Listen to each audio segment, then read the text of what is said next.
So very fortunate that Maharaj is here amongst us. Thank you very much. Hare Krishna. I think there's many outside. You can all come in, I think. There is place. I don't mind if somebody sits here. When we go back, there's no further space. Hare Krishna.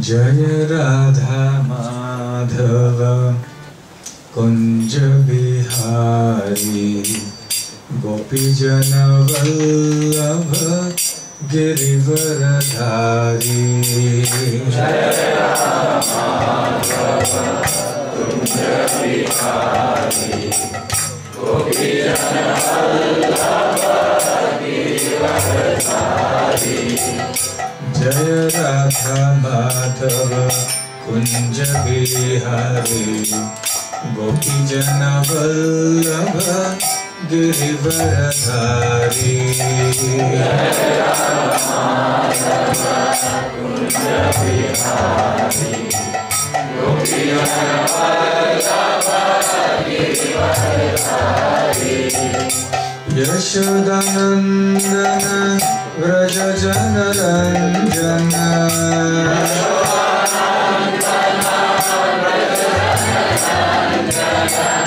Yashodanandana Vraja Jana Ranjana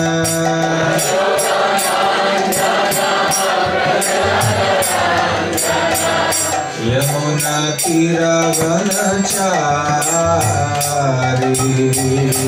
Yamuna Tira Vanachari Yamuna Tira Vanachari Yamuna Tira Vanachari Jaya Radha Madhava Kunja Bihari Gopi Jana Vallabha Girivaradhari Jaya Radha Madhava Kunja Bihari Gopi Jana Vallabha Girivaradhari Jaya Radha Madhava Kunja Bihari Gopi Jana Vallabha Girivaradhari Jaya Radha Madhava Kunja Bihari Gopi Jana Vallabha Girivaradhari Hare Krishna Krishna Krishna Hare Hare Hare Rama Rama Rama Hare Hare Hare Krishna Krishna Krishna Hare Hare Hare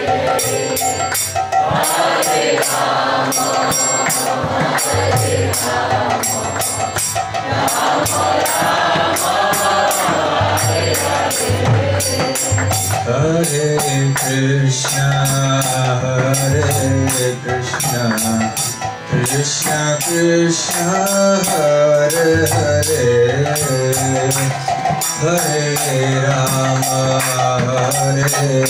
Rama Rama Rama Hare Hare Hare Krishna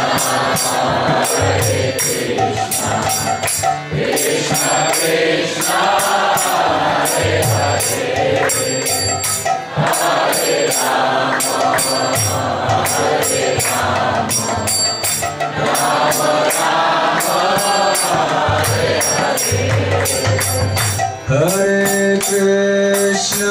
Hare Krishna Krishna Krishna Hare Hare Hare Rama Rama Rama Hare Hare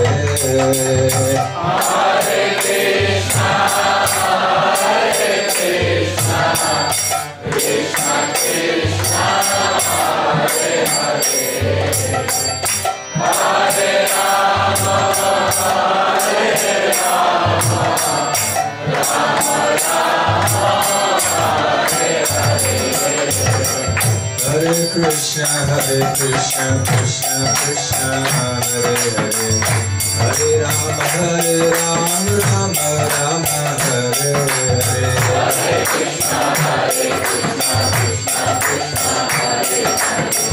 Hare Rama Rama Rama Hare Hare Hare Krishna Krishna Krishna Hare Hare Hare Rama Rama Rama Hare Hare Hare Krishna Krishna Krishna Hare Hare Hare Rama Rama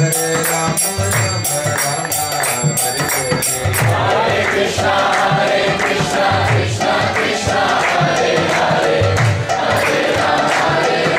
Rama Rama Hare Hare Hare Krishna Krishna Krishna Hare Hare Hare Rama Rama Rama Hare Hare Hare Krishna Krishna Krishna Hare Hare Hare Rama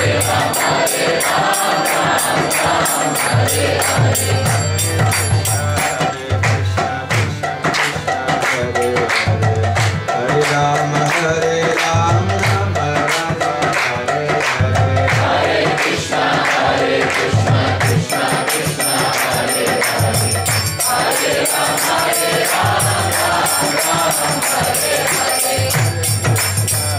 Hare Krishna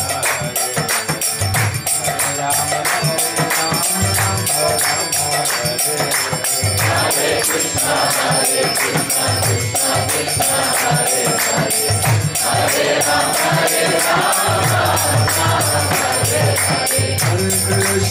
Hare Krishna Krishna Krishna Hare Hare Hare Rama Rama Hare Hare Hare Krishna Krishna Krishna Hare Hare Hare Rama Rama Rama Hare Hare Hare Krishna Krishna Krishna Hare Hare Hare Rama Rama Hare Hare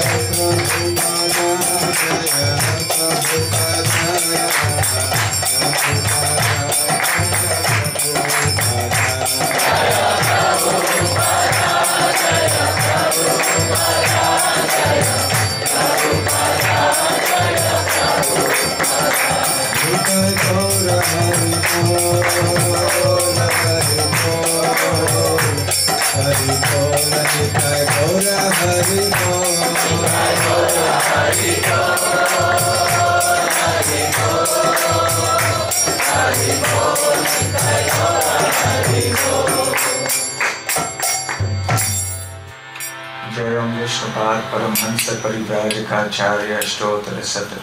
His Divine Grace of Hare Charanavinda Bhaktivedanta Swami Srila Prabhupada ki Jai, Shri Shri Radha Vallabha ki Jai, Shri Shri Gaurnitai ki Jai, Shri Shri Jagannath Baladev Subhadra Mai ki Jai, Vidai Gaur Premanande.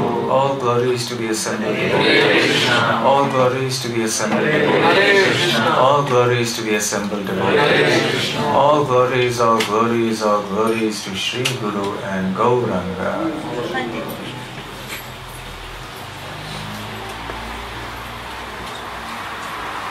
Hare Krishna. Hare Krishna.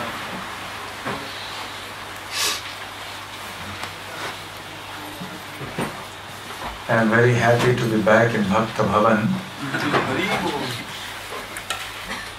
which I hear has been a source of unlimited devotees emerging, and they continue to emerge. I had been wondering what I would speak about, and usually I get the inspiration when I sit down and see everybody. Then I can think of what to speak. So, one word came to my mind as soon as I entered this room and saw everybody,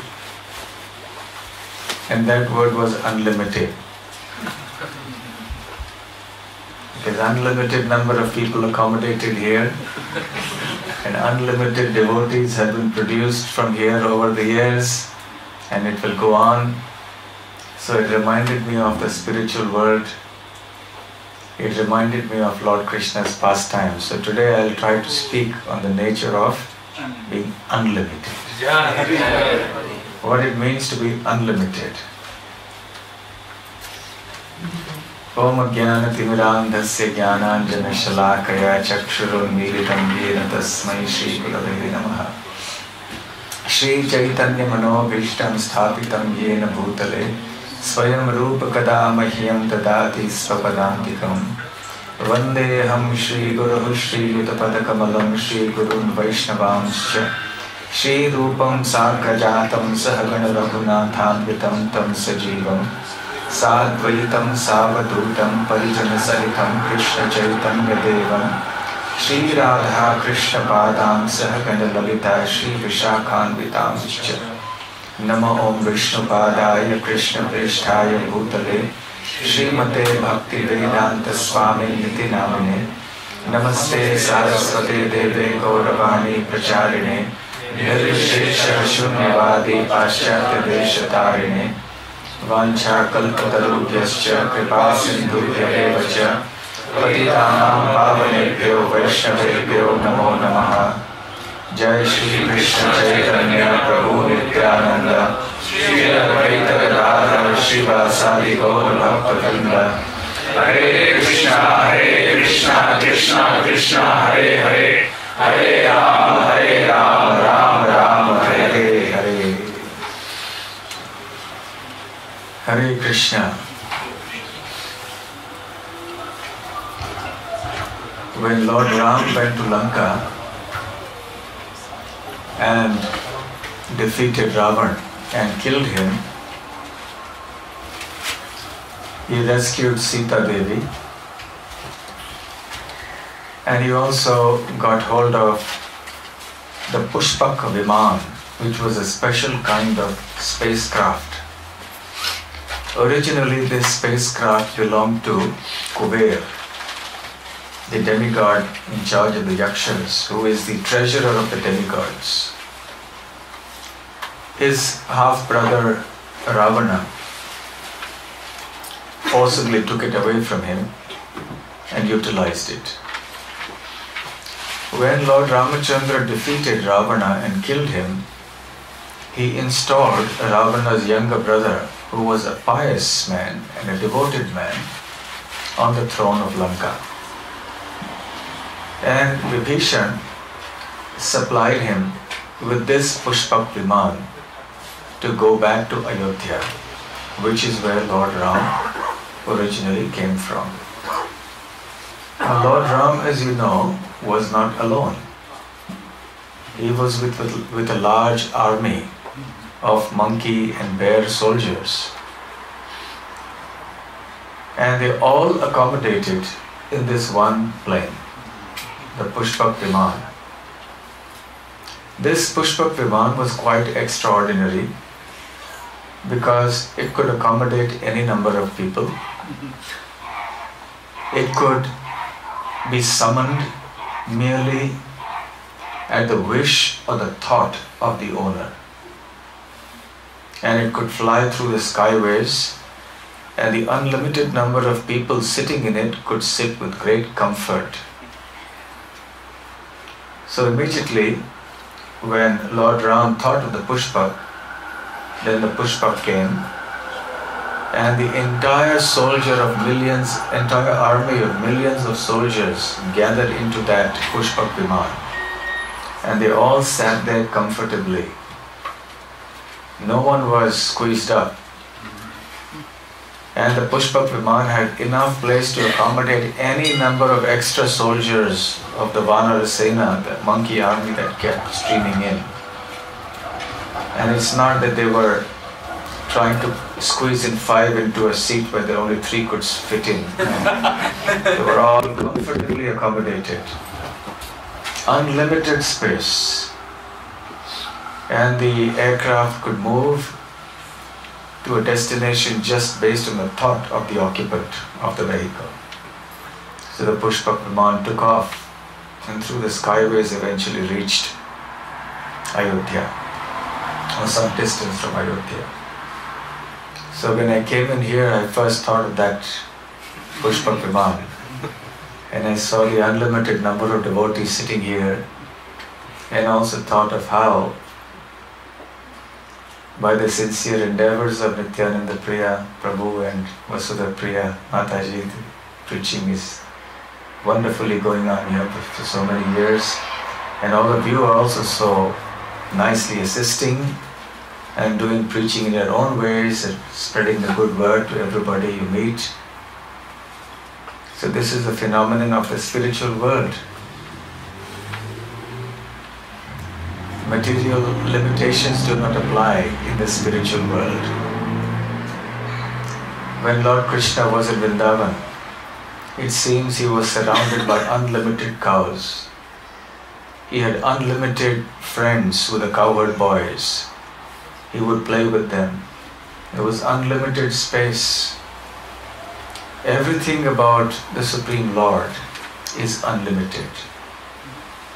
His devotees are unlimited. His spiritual world is unlimited. His holy names are unlimited.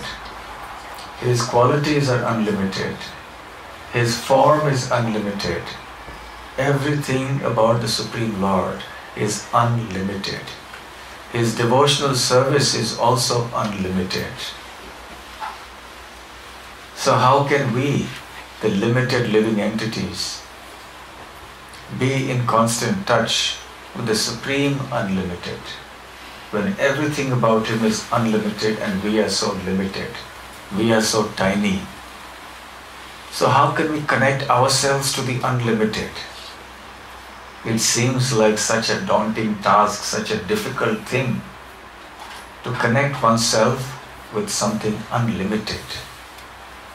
What does it mean to be unlimited? It means, as the word implies, that there is no limit to anything about it. To us, there is an obvious limitation. Let's say I have $1,000 in my pocket. I don't, but I'm just giving an example. I wish I had, but I don't. So in case I have $1,000 in my pocket and I give you $500, then I will have only $500 left in my pocket. So there is a reduction in what I had. Because I gave you something, I become the lesser for it. So when I give away something, then it reduces what I already have. It reduces my stock of what I have. If I expend my energy or strength to do some activity, I have limited strength, limited energy. So after I have worked very hard for some time trying to do something, and I have expended some energy for it, then afterwards I feel myself tired. I feel I have less energy now than I did before when I started the work.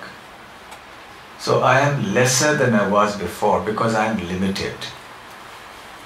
So in every respect, we as individuals are limited.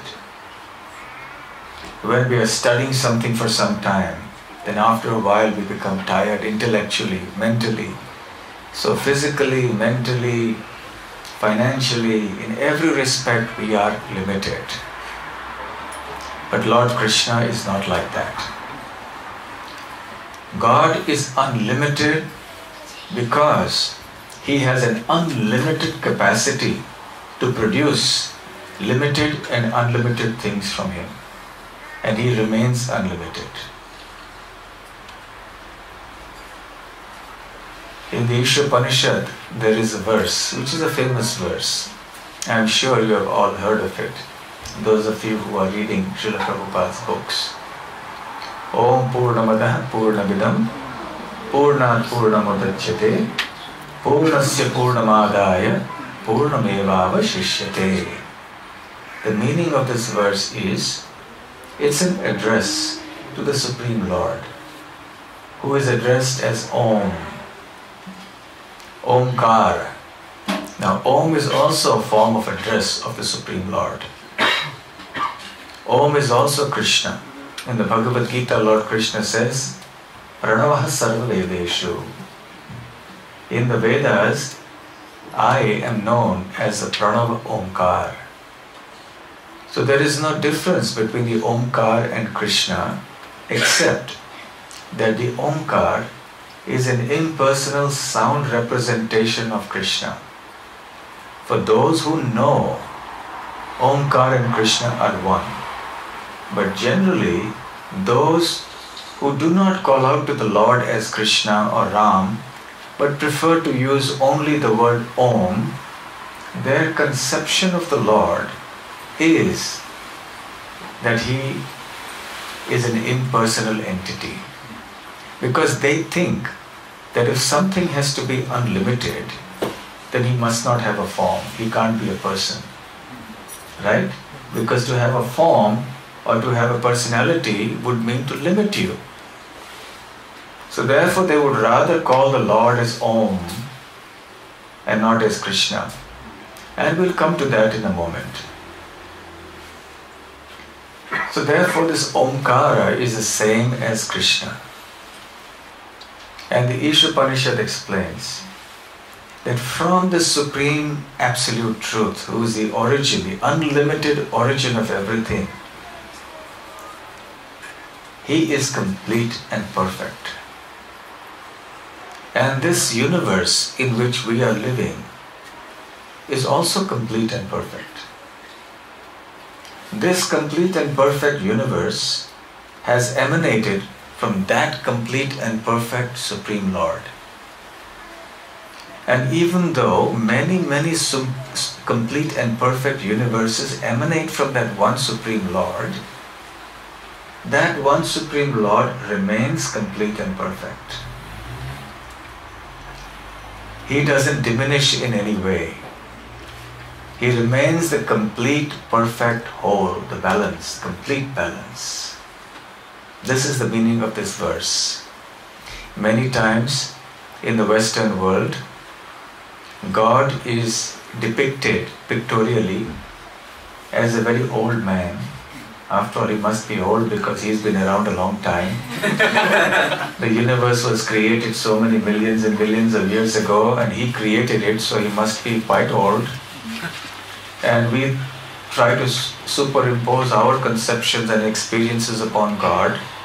When we become old, we get white hair, and we become tired and bent over. So God also must be like that. So many times they portray God as somebody with a white beard, perhaps with a cane. And then He's holding up the earth. And because He's been holding it up for so long, He must be quite tired. So they portray God like that as being very tired, holding up the earth as Atlas or something like that. So these pictures are a wrong depiction of the Supreme Lord. God cannot get tired, neither can God become old, because God is unlimited. Coming back to the Ramayana for a few moments, when Hanuman had gone initially to check whether Sita Devi was in Lanka, he had jumped over the ocean, as you know, and landed straight in Lanka and went to the Ashoka garden, Ashoka Vatika, where there are many trees of the name Ashoka. And he found Sita Devi over there. And he offered his respects to her and said, I will immediately take you back on my shoulders and I will jump over the sea and take you back to Lord Ram. And Sita Devi said, no, Lord Ram must come and rescue me. Then I will come with him.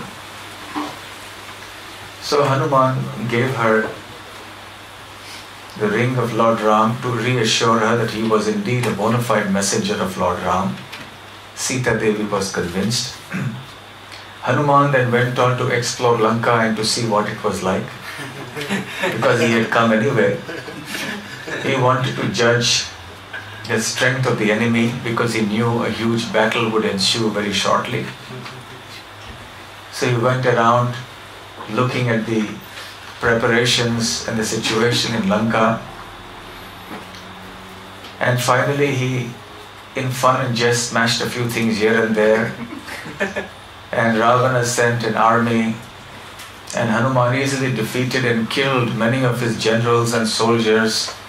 Finally, Ravana's son Indrajit managed to capture Hanuman, because Indrajit had a weapon called the Brahma Pasha. Pasha means a rope, and Brahma refers to Lord Brahma.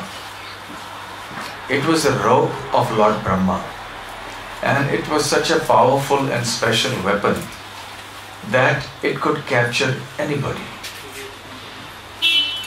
But anybody did not include Hanuman, because Hanuman is Hanuman.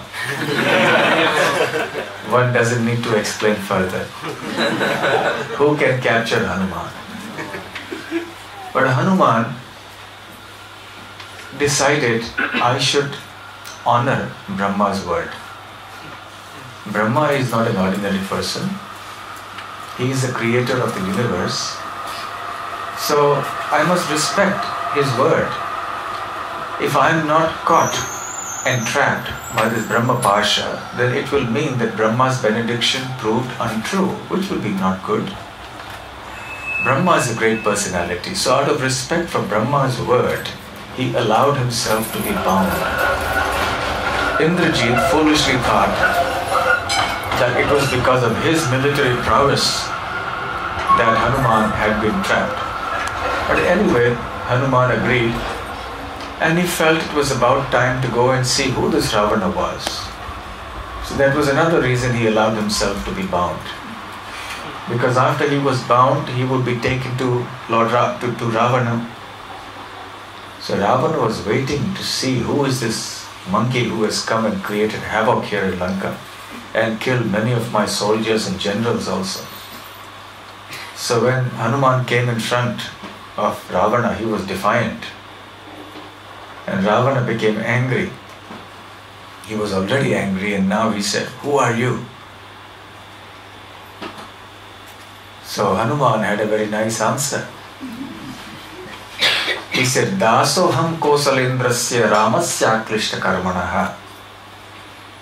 He says, "Dasoham, I am the das, or the servant, of whom? Kosalendrasya.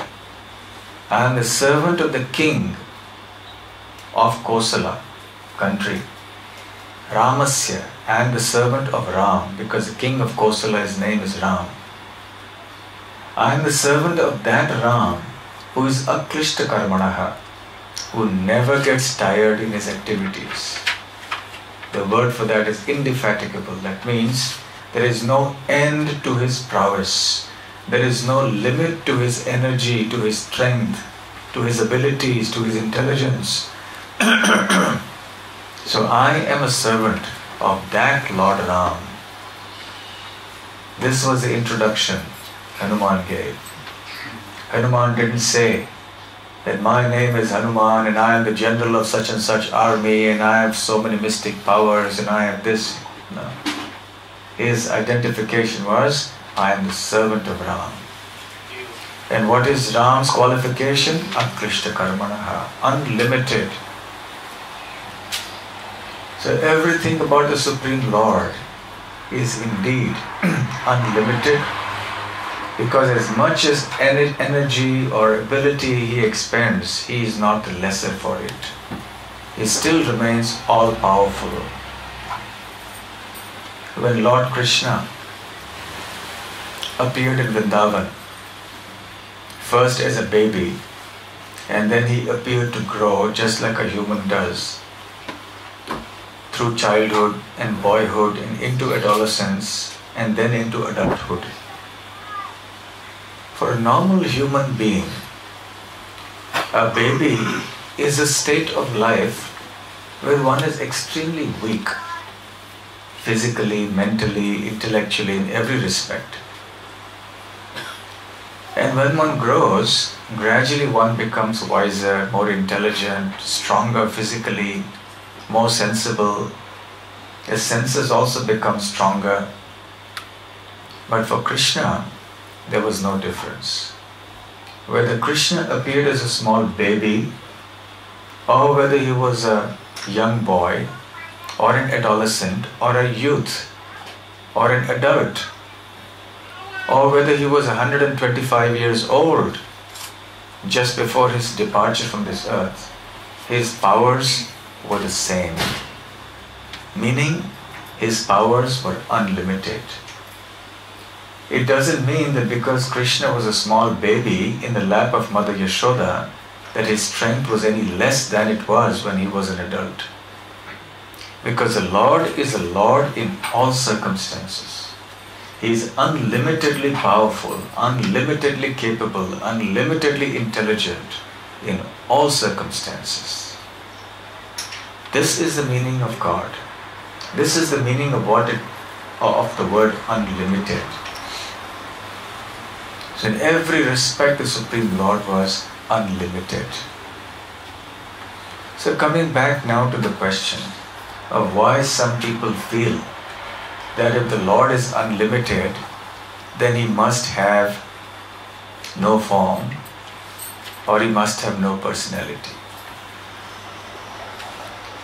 Now this question or this point may seem to be logical in the beginning,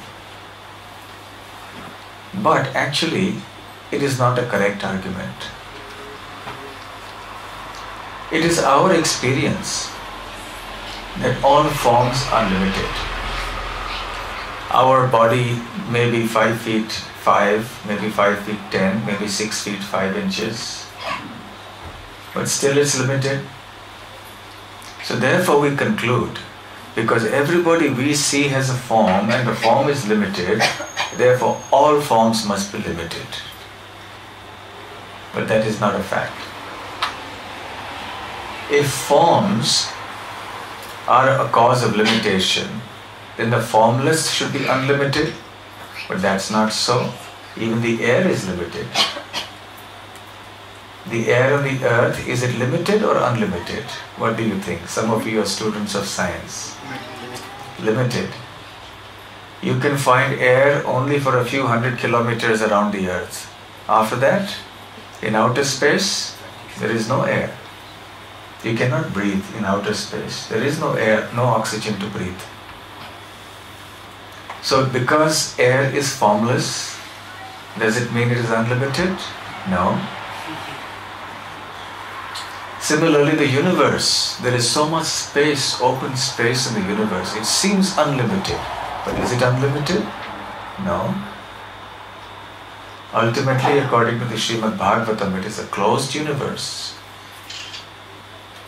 So the question of limited or unlimited is not a matter of form or formlessness. It's a matter of matter. It is matter that limits. Because our forms are made of matter, therefore everything becomes limited. Air is also matter. Our bodies are matter. This microphone is matter. Therefore it is limited. As opposed to that, if something is spiritual, then it is unlimited, whether it has a form or whether it is formless. So the answer to those people who say that because the absolute truth of God is unlimited, He cannot have a form, He cannot have a personality, our answer to that is that your argument is wrong, because it is only matter that limits. Because the absolute truth has a form that is made of spirit, that is spiritual, therefore He is actually unlimited. Spiritual forms can be unlimited. And there are numerous examples of this in Krishna's pastimes. when he was performing the Rasa Leela, he expanded himself unlimitedly to be with the gopis.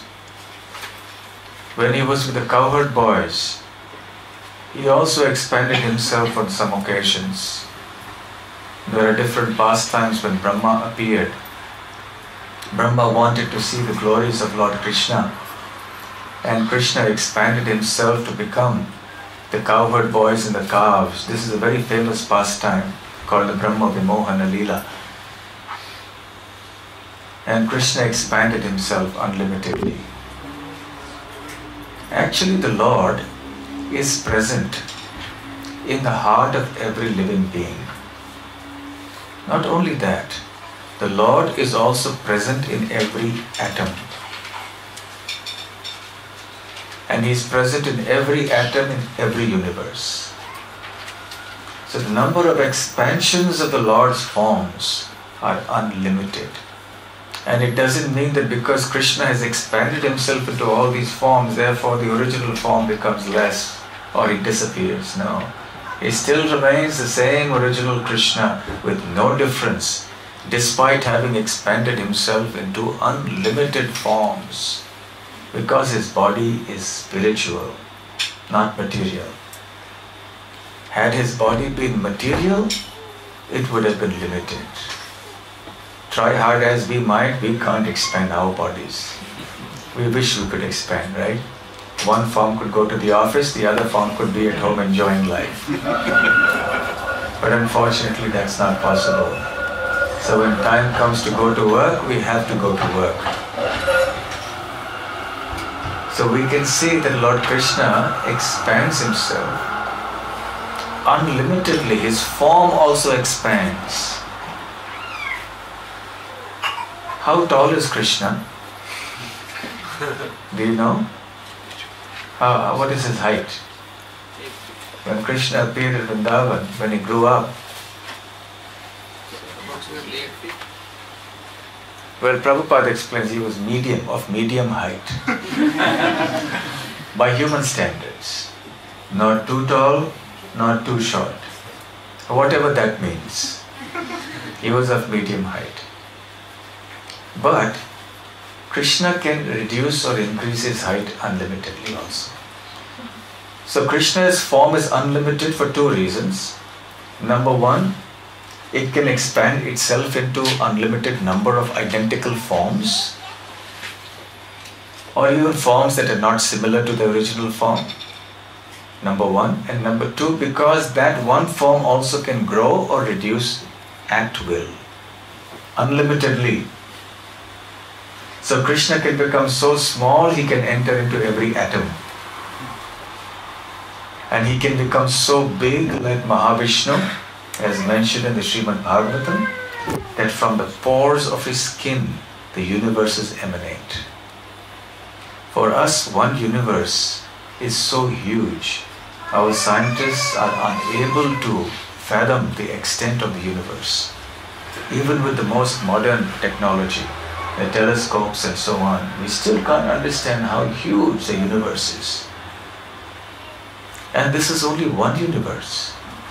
And this is considered, according to our scriptures, to be a medium-sized universe. So there are other universes that are far larger than ours. And all these emanate from the pores of the skin of Mahavishnu. Can you imagine how big Mahavishnu is? No, actually you can't. It is not possible for us. It is beyond our brains to try to understand even how big one universe is. What to speak of understanding the size of Mahavishnu. And this Mahavishnu is the expansion of the expansion of the expansion of Lord Krishna. So Lord Krishna has expanded himself into such a huge size like Mahavishnu, and he can go on unlimitedly expanding further even. And in the other extreme, he has reduced himself to the size of an atom, to go within the atom.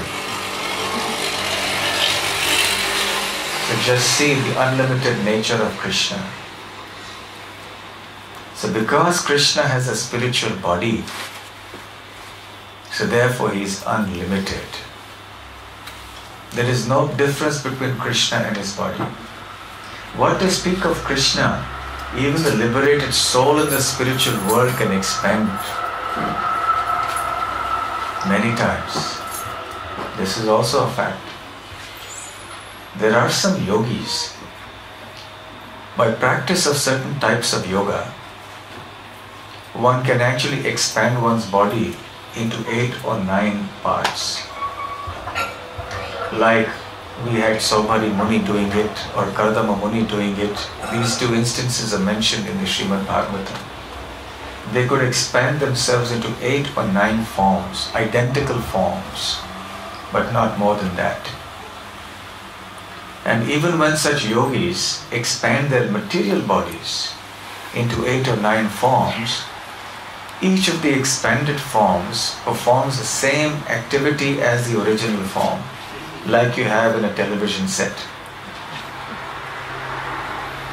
If you are sitting in a television studio and there's a camera on you and it's being shown on televisions all over, then in every television set you will be seen to be doing exactly what you are doing in the studio. If in the studio you're lifting your hand, then in all the television sets you will be seen to be lifting your hand. In the same way, when these yogis expand their material bodies, each of these expanded bodies exactly follow the actions of the original. The expansions cannot do anything independent of the original. But Krishna's unlimited nature is such that when he expands his body unlimitedly, each of the expansions can act independently, uniquely.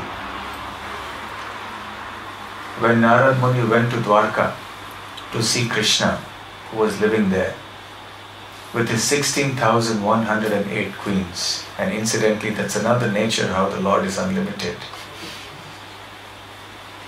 Whether one is a man or whether one is a woman, dealing with one marriage is in itself a big job. It's a difficult task. And here was Krishna, 16,108 queens. This is also proof that he is God. And when Narad Muni came to Dwarka, he went to each palace and he found Krishna had expanded himself to be present in each and every palace at the same time. And in each of the palaces, he was doing something different. Unlike the yogis. Somewhere he was playing chess, somewhere he was giving charity, somewhere he was performing some religious functions, somewhere he was playing with his children, somewhere he was conducting some matters of state with some officials. In every palace he was doing something different. So because people do not appreciate that God has a spiritual form with spiritual qualities, they think that if God is unlimited, then he must have no form. But the fact is that if God is unlimited, then he must have form, because if you say God doesn't have form, you are limiting him. Isn't it? Yeah. To say that God cannot have form is to limit him. So God must have form, and if you say he can't be formless, that is also to limit him. Therefore God must have form, and God must also have formlessness. That is the correct understanding. But of the two, the form and the formlessness, both of which are unlimited, which is superior? Form. Why? Sorry? They were unlimited. Well, the formless is also unlimited spiritually. It's a relationship. Relationship. You can have relationships, okay, that's alright, good, but still something more? From form we can get formlessness. Yes, form is the origin of formlessness. From the sun comes the sunlight. Sun has a form. sunlight doesn't have a form. It is not that from the sunlight you get the sun. Always, form is behind formlessness. So because the form is spiritual, the formless aspect is also spiritual, but the form of Krishna is superior.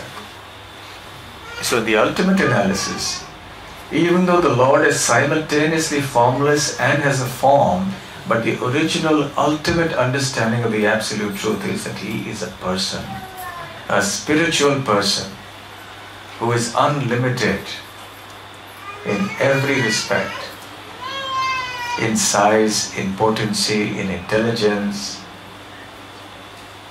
When we refer to the deity, see, the deity here is so small, but it's small to our vision. Just for our sake, the deity has come in a small form. So when we indicate the size of the deity, how do we indicate? With our hands.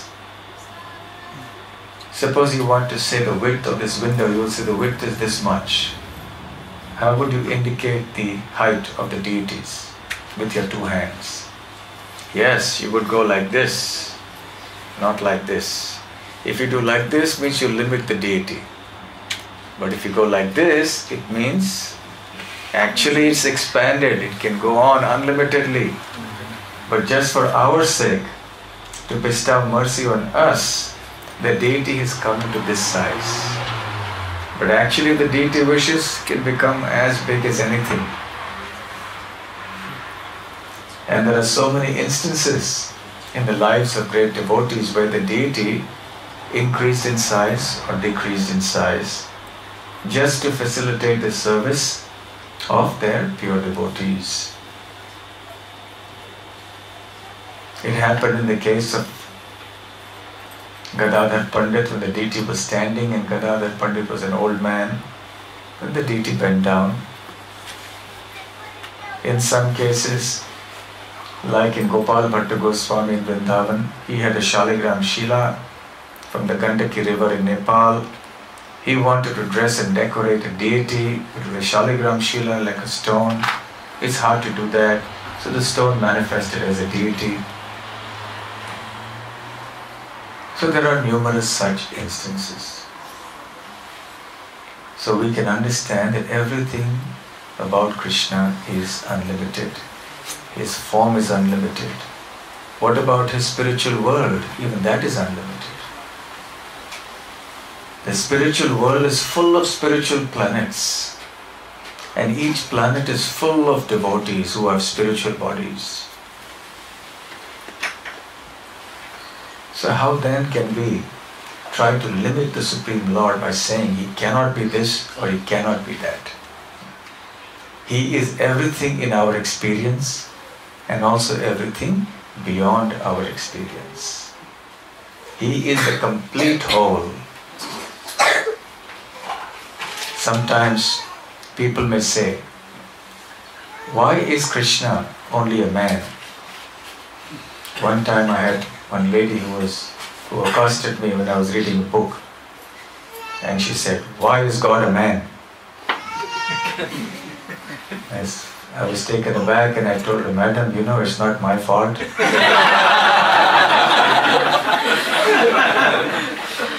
What can I do if He's a man? Have I made God? I have not made God. He is what He is, now what can I do about it? He is God, He is the Supreme Personality of Godhead. Then later I went on to explain, to say that God is only a man is also to limit Him. He must also have a feminine aspect. That feminine aspect is Radharani. So I was explaining to one Iranian girl some weeks ago. She was trying to understand this concept and she couldn't understand who is Radha and Krishna, who is Radha and who is Krishna. She was not able to understand why we worship both. And God must be one, either it is Krishna or it is Radha. So who is God? So I said both are God. So she said, then there are two gods? One is Krishna, one is Radha. So I said no. I said one is the energy and the other is the source of the energy, the energetic. Then I gave the example of the sun. The sun is the energetic and the sunshine is the energy. Can you have the sun without the sunshine? It's meaningless to have a sun without sunshine, isn't it? What kind of a sun is it? On the other hand, can you have sunshine without the sun? No, the sunshine has to have a source. So is the sunshine also the sun? Yes, because let's say you're sitting in the room and sunshine or sunlight is streaming into your room and you say, here is the sun. You're not wrong, because the sunshine is not different from the sun. At the same time, it is not that the sun globe has come into your house, then we wouldn't be here. So the sun and the sunshine are one and the same. At the same time, they are different. Simultaneously one and different. So the sunshine is the sun globe is the sun also. So does that mean there are two suns? No. If somebody said there are two suns, what would you say? Only one. There's only one sun. The sun and the sunshine is one sun. But of the two, there is a sun globe and there is a sunshine. So similarly, Radha, Krishna are one combined entity, that's the absolute truth. Like the sun and the sunshine. But just like you can distinguish the sun globe from the sunshine, you can distinguish the source of the energy and the energy. So Krishna is the source of the energy. He is a supreme energetic who is unlimitedly energetic. That means his energies are unlimited. And the personification of those energies, the original personification is Srimati Radharani, the consort of Krishna. So Radharani is the feminine counterpart of the Absolute Truth. So the Absolute Truth is Radha Krishna, one combined. Prabhupada explains that the purport of the word Krishna includes everything associated with Krishna. So when we say the word Krishna, we include Krishna, we include his energies, his expansions, his creations, everything. So when we say the word Krishna, it includes Radha, it includes all his avatars, it includes the spiritual world, the material world, everything. So when we say that the Absolute Truth is unlimited, we also mean that you can't limit him only by saying that he is male or he is female. He is unlimited in all respects. He can eat unlimitedly. He can do anything unlimitedly. This is what it means to be God. In this world, because we are not accustomed to such unlimitedness, we experience only limitedness. So we impose this conception upon God and say that God also must be limited. And if He's not limited, that means He can't have a form. But this logic, as I have explained, is incorrect. So we are headed for the spiritual world. All those who engage themselves in the service of Lord Krishna, who is the Supreme Unlimited, will also have access to that Supreme Unlimited world. Otherwise, we will have to unlimitedly keep taking birth in different material bodies. It has been going on from time immemorial and will continue as long as we do not surrender to the Supreme Lord.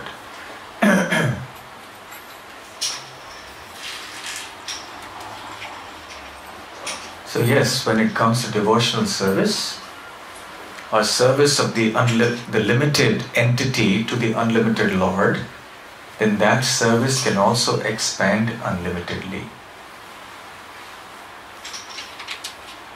So we can experience the unlimited like that. One time, one university, when I was speaking, some student began to argue and said, "You have said that we are very tiny and we are infinitesimally small, and the Lord is infinite, unlimited. So how can the limited understand the unlimited? It's not possible. That means we can never understand the unlimited." So I said, yes, it is difficult, no doubt. But if the unlimited is truly unlimited, then does he not have the power to make the limited understand him? Otherwise he would be himself limited. The unlimited means that he has unlimited power to make you understand him. Is it not? If you say that Krishna does not have the power to make you understand him, then he is limited. So because he is unlimited, he has that power to give you the required understanding to understand the unlimited. But we do not become unlimited. But we can experience unlimited joy. We can experience unlimited love. Timeless. We can transcend the limitations of time when out of love we connect ourselves with the unlimited Supreme Lord Sri Krishna. So therefore, his devotional service is also unlimited. The unlimited number of jivas and other devotees in the spiritual world are unlimitedly serving the Lord. So it is truly mind-boggling. So better to just chant Hare Krishna, purify our hearts, understand the philosophy to the extent we can, and then perfect our lives. And we will see how miracles happen.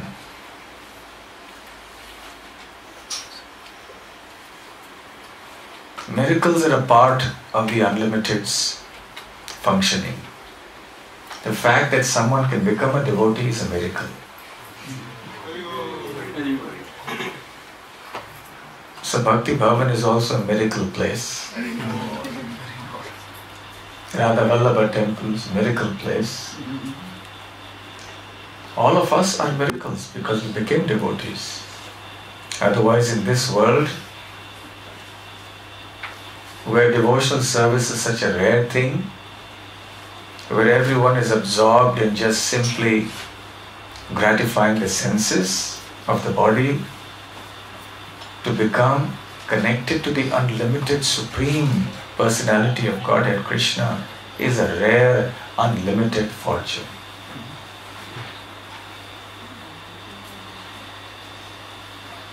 So let us take advantage of this opportunity and make our life perfect.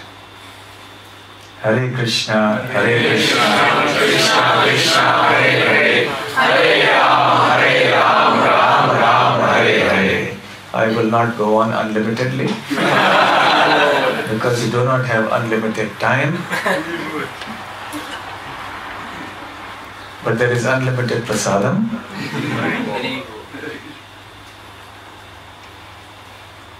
Hare Krishna. So any unlimited questions? Yes. Maharaj, why is there so much importance of lotus feet of Krishna? That we have to surrender to lotus feet of Krishna. Why to surrender to, why the importance to the feet of Krishna?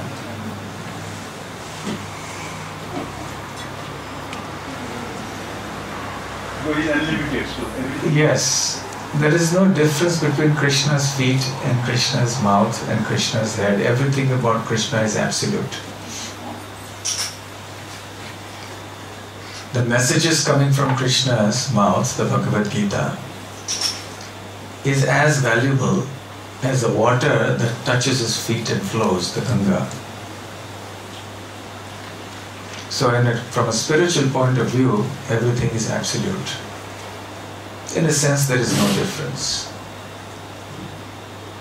However, once one comes to the platform of devotional service and develops faith, then one wants to serve the Supreme Lord's lotus feet because one wants to keep oneself humble.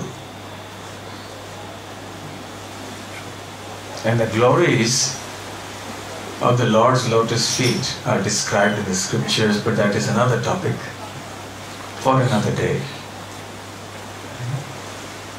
Any other questions? Yes. Maharaj, this is more of a preaching question. How do you try and explain, Radha Krishna, I know it's very confidential, but it's, do you get any, doesn't try to be rude, but silly questions from people when they say, we are also Krishna's energy, and Radha is also Krishna's energy. How do you try and keep it simple and push to them more? It's like, yes, we are Krishna's energy, Radha is Krishna's energy, but there is also something like trying to compare the flame of a matchstick with the flame of the sun, isn't it? This is fire, that is also fire.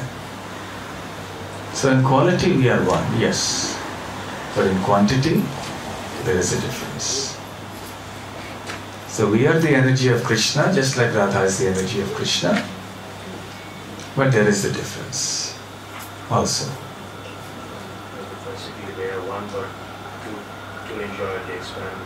Yes, you can explain it exactly like I explained about the sun and the sunshine. Makes it very simple. It's not that there are two suns, it's one sun, but there is the energy and there is the energetic. Okay? Any other question? Yes. You explained that the spiritual world is unlimited, but we often hear that the material world is only one-fourth size of that of the spiritual world. So how do we understand that? The question is that it was said that the spiritual world is unlimited, but we hear that this material world is 1/4 of the size of the spiritual world. How do we understand this? This is just some kind of an indication, not a mathematically precise thing. It is just something that's there to indicate that the spiritual world is so large. Actually, the spiritual world is unlimitedly large, and even the one planet, Krishna Loka, on which Krishna lives, is itself so huge. And then there are billions and billions of other Vaikuntha Loka planets there. And in that spiritual sky, in one corner, you have a cloud. And the entire cloud is the material creation. Within it, there are all the unlimited universes of the material world.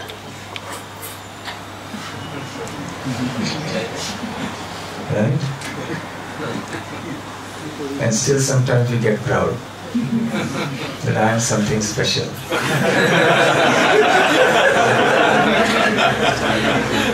If we reflect on this reality, we will never get proud. We will understand who we are really. Then we will say, Dasoham. I am the servant.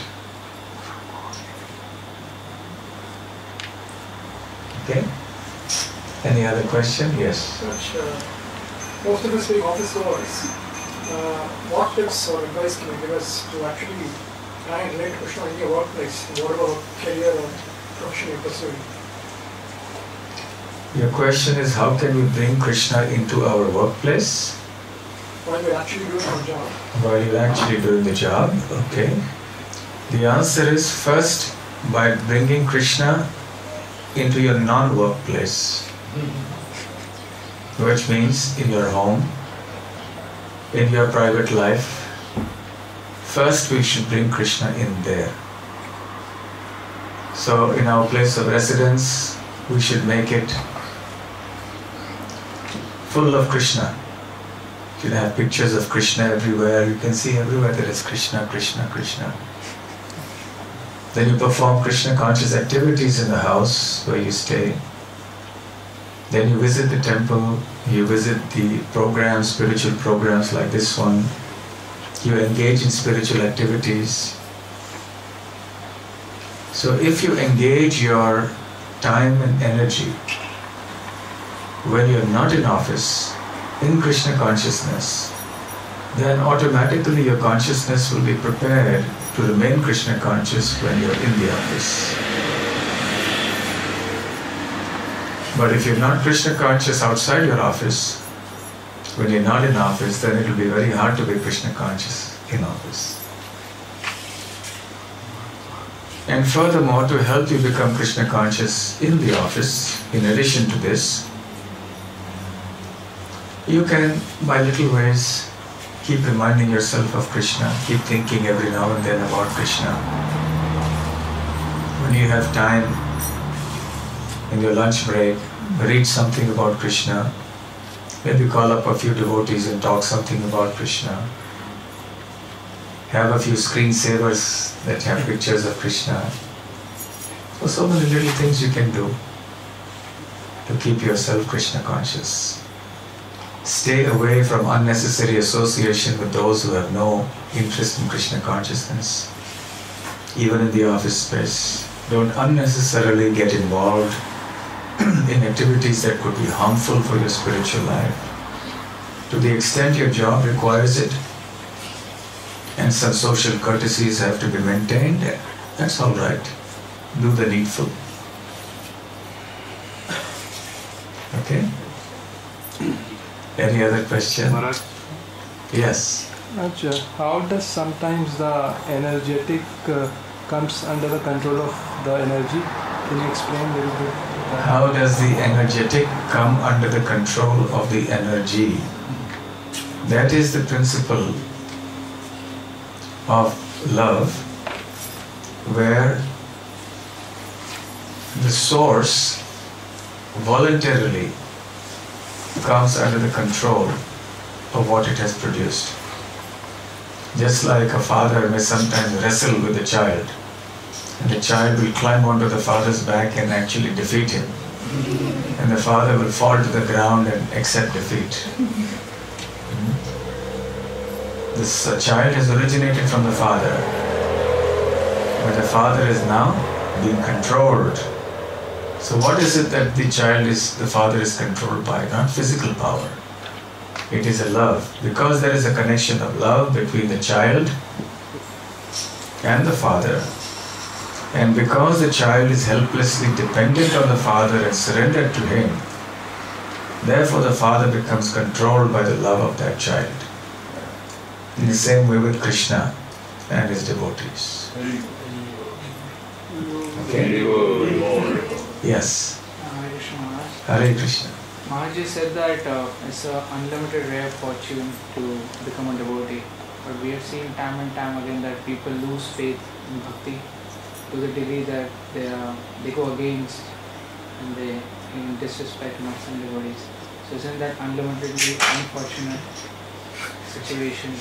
So if somebody leaves Krishna consciousness or offends devotees, is it not unlimitedly great misfortune? Yes. So we should avoid it. Unlimitedly avoid it. So that we can retain our unlimited fortune, good fortune.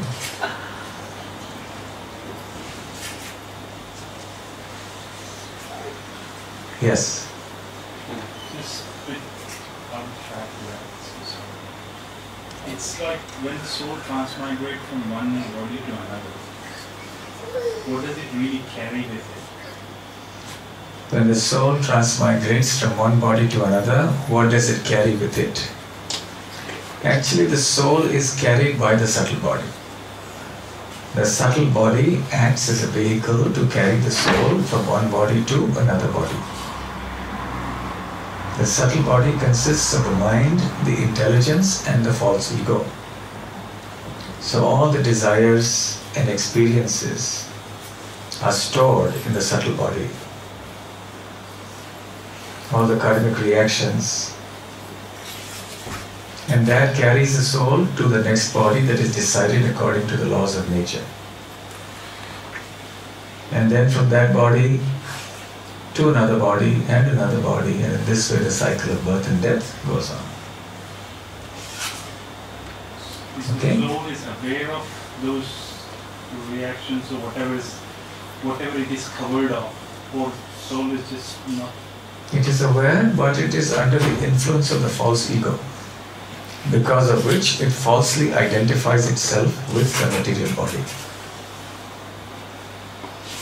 and thinks, I am a human, I am a cat, I am a dog, I am this, I am that, I am rich, I am poor. So the soul is under the influence of illusion, of Maya, and is not able to understand its true identity.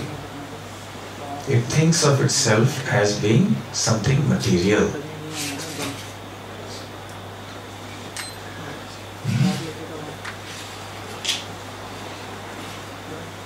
Does that mean the soul has the power to think? Of course, that is how we have the power to think. Our power to think is there because the soul has the power to think. The subtle body of the mind, intelligence, can function only because the soul has the power to function. The soul doesn't depend on the body and the subtle or gross body to think or to act. It's like if there is a car and a driver, the driver is driving the car. Does the driver also have the capacity to move independent of the car? Yes. You can get out of the car and walk, right? Yes. Similarly with the soul. But the soul is attached. That is called the false ego.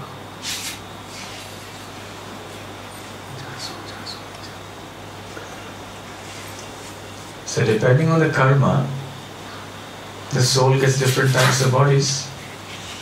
Just as depending on the purchasing power of the individual, somebody has a nice Bentley car or a Mercedes car, somebody has a bicycle, somebody has a simple car.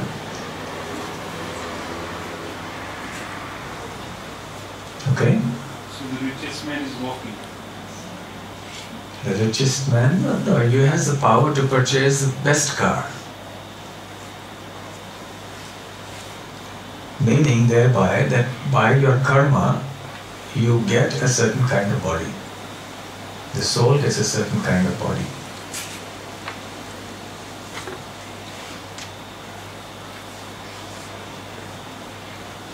The karma is the price with which you purchase your next body.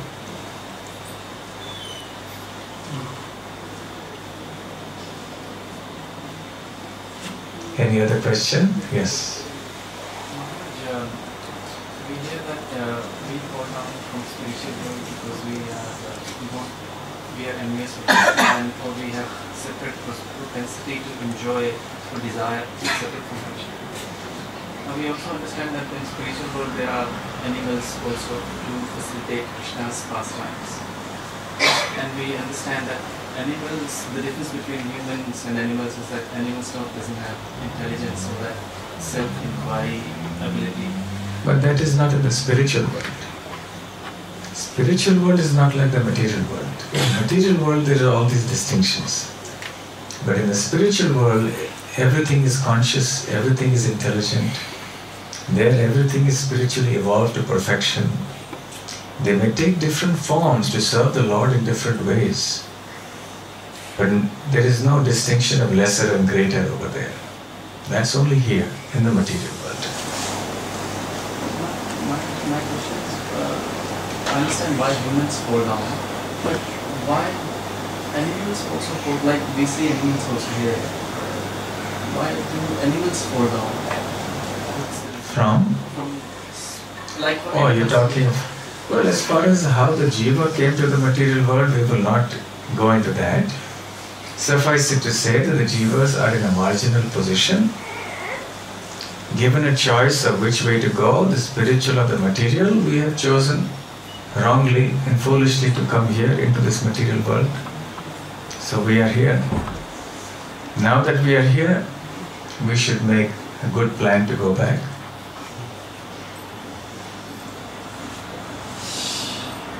Yes? Okay, one last question, if anyone has. Yes. For the wonderful lecture. Just thinking like, is self-respect and false ego same thing or something different? Is self-respect and false ego the same thing or different? Depends. It depends on the circumstances. Can you elaborate on it?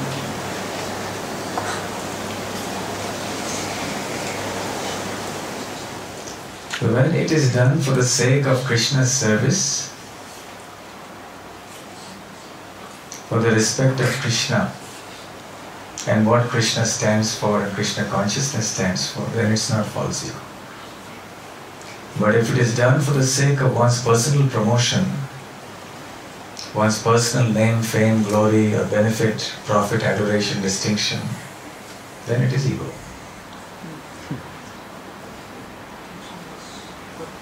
Right? For example, if you want the name of our movement to be nice, or if you want that we should have a good reputation in the office, so that people will think devotees are nice, and devotees are exemplary, they are good examples, so we should also try to become devotees, that can be alright. But if you think you want to be well known in the office so that people will say what a wonderful person you are, just so that it gives your false ego some nourishment, then that is false ego. In other words, when you desire things separate from Krishna, that is false ego. But when you desire something that is connected clearly for Krishna and Krishna's service, then that need not be false ego. So we have to see that we don't mix up these two things. Okay? So thank you very much. I would like to thank once again Nityananda Priya Prabhu and Vasudha Priya Mataji for hosting us this evening and for the nice service they are doing to facilitate the Krishna consciousness of so many devotees. It's a very nice service, and I hope and pray that unlimited devotees will continue to be generated from here, and we all continue to meet unlimitedly like this over here. Hare Krishna, Hare Krishna, Krishna Krishna, Hare Hare, Hare Rama, Rama Rama, Hare Hare. Hare Krishna, Srila Prabhupada ki jai.